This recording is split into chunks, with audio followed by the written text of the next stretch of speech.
आपके सरकार में तो मुकेश अंबानी जी विश्व के उद्योगपति अनसेफ थे। आप लोग क्या बात कर रहे हैं? ये हादसा जो है लॉ एंड ऑर्डर का विषय है, जिसको जो जो जो जो व्यक्ति इसमें इन्वॉल्व है उसको पकड़ा गया है। We have a very strong police system. आप कब से जवाब देना चाह रहे थे? होम मिनिस्टर लाइक एक मिनट आनंद जी, पहले सप्रा जी के पास चलेंगे। प्लीज मुझे और 5 सेकंड दीजिए। चलिए सप्रा जी, आपने देवेंद्र भारती का ट्वीट भी देख लिया, आपने सवाल भी देख लिए। So there is a law and order in चल place. 10 सेकंड आसिफ भाई, 10 सेकंड, उसके बाद Ranjit Singh Sapra Home Minister like Devendra Fadnavis ji. So please, Sahil, people should not take the Home Minister, the state for granted. We have a very strong administrator. Devendra Bharti जी का भी statement आपने देखा है, उस पर मुझे जाना नहीं है, लेकिन मैं आपको बता दूं कि इस किस्म का अगर बरगलाने का काम कर रही है और पुलिस क्राइम ब्रांच सक्षम है इसको अंजाम देने के लिए, इतना मैं कहना चाहूंगा।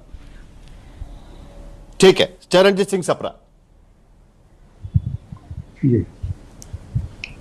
देखिए साहिल जी, मैं तीनों प्रवक्ताओं की बातें सुन चुका हूं और इससे मैं यही अंदाजा लगा सकता हूं कि जिस तरह से शिंदे सेना की प्रवक्ता ने संजय निरुपम से अपना पल्ला झाड़ा है, यानी इनको भी अभी समझ में आई है कि कुछ गलत हो गया है, लेकिन इसको हम इतनी लाइटली नहीं ले सकते क्योंकि संजय निरुपम एक कद्दावर नेता है।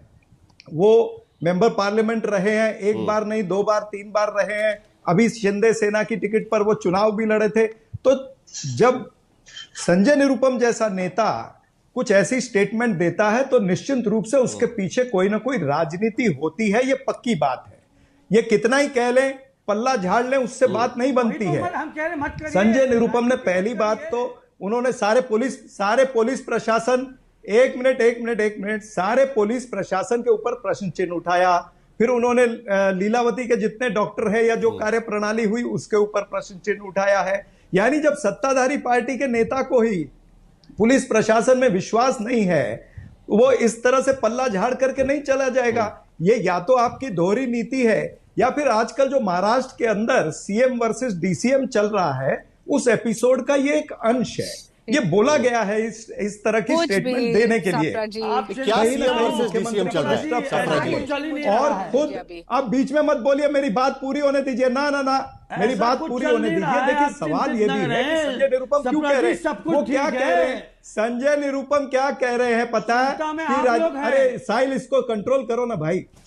संजय निरुपम नहीं भाई, आप बोलिए। भावना जी, आपकी बात सुनी कि ना समझे? आप क्रॉस टॉक मत करिएगा, क्रॉस टॉक मत करिए भावना जी, क्रॉस टॉक नहीं होना चाहिए। महायुति की सरकार, अरे आसिफ बामला क्रॉस टॉक चैनल पर बैठे हो, सुनो मेरी बात। संजय निरुपम ये कहना चाहते हैं कि महायुति की सरकार जो है वो लच्चर और लाचार है। ये खुद आप ही के नेता कह रहे हैं, और वो लाचार इसलिए कह रहे हैं क्योंकि थोड़े दिन पहले बाबा सिद्दीकी का मर्डर हो जाता है, सड़क पर खड़े बाबा सिद्दीकी का। उससे पहले सलमान खान के घर पर गोलियां चलती हैं, सलमान खान को बुलेट प्रूफ कांच लगाने पड़ते हैं। उससे पहले उसके पिताजी के कान में आकर के धमकी दे जाते हैं कुछ गैंग वॉर वाले लोग।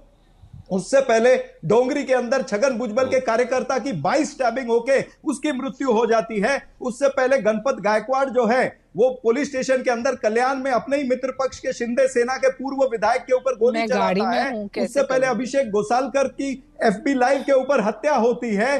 फिर बीड़ के अंदर हत्या होती है संतोष देशमुख की, सरपंच की। परभनी के अंदर हत्या होती है। नागपुर में गैंग वॉर चल रहा है। पुणे के अंदर कोयता गैंग चल रहा है। पूरे महाराष्ट्र के अंदर क्या चल रहा है? यही संजय निरुपम कह रहे हैं कि महाराष्ट्र की सरकार लच्चर और लाचार, महाराष्ट्र की सरकार लच्चर और लाचार। मैं कुछ कहना चाहती हूं, मेरी बात को चिल्ला चोट करने से कुछ नहीं होगा। एक मिनट, तुम्हारे मैं सवाल पूछ सकता हूं मैं। बामला जी, तुम्हारे से बामला जी, सपरा जी, जरा एक मिनट, जरा दोनों को शांत करिए। चिल्ला सकता हूं मैं। सपरा जी नहीं, जरा कोई मत चिल्लाइए, जरा दोनों शांत हो जाइए। भाई आप एक जमाने में एक ही पार्टी में थे, आप अलग अलग पार्टी में एक दूसरे के साथ झगड़ने का कोई फायदा नहीं है। जरा मुझे एक सवाल पूछना है। शाइना इंसी, जरा एक मिनट दोनों को शांत करिएगा प्लीज।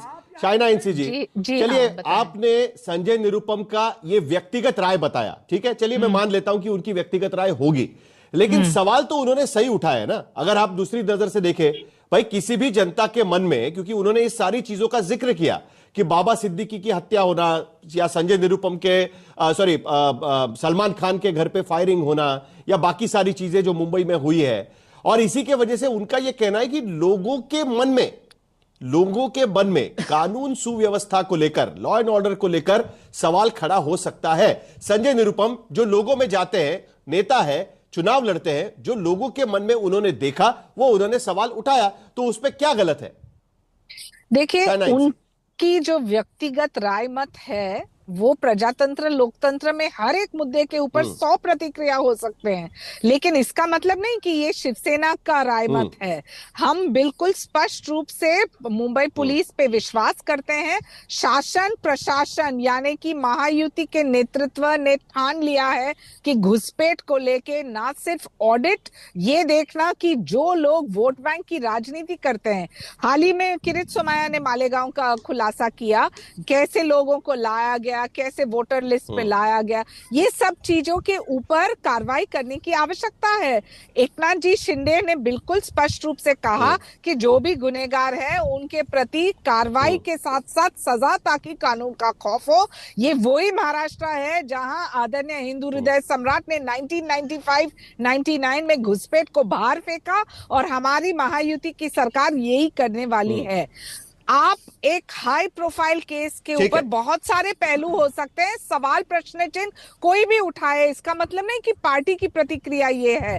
और जो उबाटा सेना के प्रवक्ता यहाँ कह रहे हैं, लेकिन मतलब सवाल उठाना गलत नहीं है ना, आपका कहना है? उनको जवाब देना चाहिए कि जब उलेमा का समर्थन लेते हैं इलेक्शन में और वहां एक पत्र भेजते हैं जहां 17 नंबर का पॉइंट क्या है कि जो भी ग्लास कॉन्विक्स है उनको बाहर निकालिए। ये आप तुष्टिकरण की राजनीति करते हैं, ये सब चीजों के ऊपर जवाब नहीं देते हो। चलिए आनंद दुबे पहले तो जब हम राजनीतिक जीवन में काम करते हैं साहिल भाई, तब हम व्यक्तिगत नहीं रह जाते। संजय निरुपम शिवसेना जो एकनाथ शिंदे जी वाली है, उस पार्टी के प्रवक्ता भी हैं, नेता भी हैं। वो कोई बात कह रहे हैं तो व्यक्तिगत नहीं हो सकती, पहली बात। दूसरी बात, किस उलेमा का चिट्ठी को हमने एक्सेप्ट किया, जरा बताइए, कोई प्रूफ है? कौन उलेमा? हम तो जानते भी नहीं वो सज्जानी कौन है। ये इन्हीं लोगों के द्वारा भेजा हुआ कोई, हमें लगता है कि कोई इसमें षड्यंत्र है, इसकी भी जांच होनी चाहिए, वो भी हम नहीं जानते। तीसरी बात, आदरणीय देवेंद्र भारती जी किसको समझाना चाह रहे हैं? जिसने सवाल उठाया है। सवाल किसने उठाया है? शिंदे सेना के नेता ने। अगर कोई विपक्ष का नेता ये सवाल उठाया होता तो हम समझते कि इस पर जरूर एक बहस होनी चाहिए, लेकिन शिंदे सेना का व्यक्ति संजय राउत भी उठा रहे हैं सर। नहीं, संजय राउत जी ने सवाल नहीं उठाया। संजय राउत जी ने कहा है कि डॉक्टरों ने एक चमत्कार किया है कि 5 दिनों में उनको ठीक किया है। ये तो बड़ी अच्छी बात है। हमारे डॉक्टर भगवान है, कोरोना काल में हमारे डॉक्टरों ने हमें जीवन दिया है, और लीलावती के डॉक्टरों को कौन नहीं जानता? वो चाहे बड़े से बड़ा सेलिब्रिटी हो, चाहे गरीब आदमी हो, सबकी सेवा करते हैं। तो संजय राउत जी कुछ कहना चाह रहे थे, मत जोड़िए। आनंद दुबे सप्रा जी कुछ कहना चाह रहे थे, उसके बाद आसिफ बामला भी कुछ कहेंगे। नहीं, हाँ, मैं यही कहना चाहता हूं कि प्राइमा फेसा ये दिख रहा है कि ये अंतरकलह है।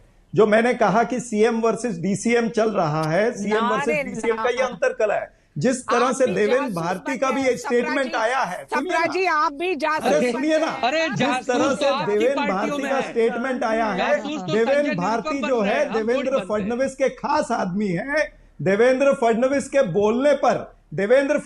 बोलने पर यह देवेंद्र भारती का ट्वीट आया है, नहीं तो एक आईपीएस ऑफिसर का ऐसा ट्वीट नहीं आ सकता है। ये भी मैं आपको देवेंद्र फडणवीस वर्सेस शिंदे जो चल रहा है ये वो है। दूसरी बात ये है कि जो पॉलिटिकल माइलेज लेने का काम चालू है, पॉलिटिकल माइलेज लेने का जो काम चालू है ना, कभी मिलिंद जोरा पॉलिटिकल माइलेज लेना चाहते हैं, कभी संजय निरुपम पॉलिटिकल माइलेज लेना चाहते हैं। ये वो धंधा चल रहा है, ये राजनीतिक अपनी फायदा लेने के लिए ये इस केस में भुनाया जा रहा है। इसमें राजनीतिक अवसरवादी आसिफ बामला जी ठीक है, आसिफ बामला जी, ये क्या, ये अंतरकलह की बात क्यों बार बार उठ रही है? ये क्या अंतरकलह है? ये क्या सीएम वर्सेस डीसीएम मामला चल रहा है? ये क्या मामला चल रहा है? कोई कहता है कि भाई कोई एमएसआरटीसी की बसेस का कुछ कॉन्ट्रैक्ट रद्द किया, उसको लेकर उसके बाद ये उसका जवाब है वगैरह, ये क्या चल रहा है? आसिफ बामला जी बिल्कुल झूठ बोल रहा है। पहले मैं आसिफ बामला जी क्या चरण जी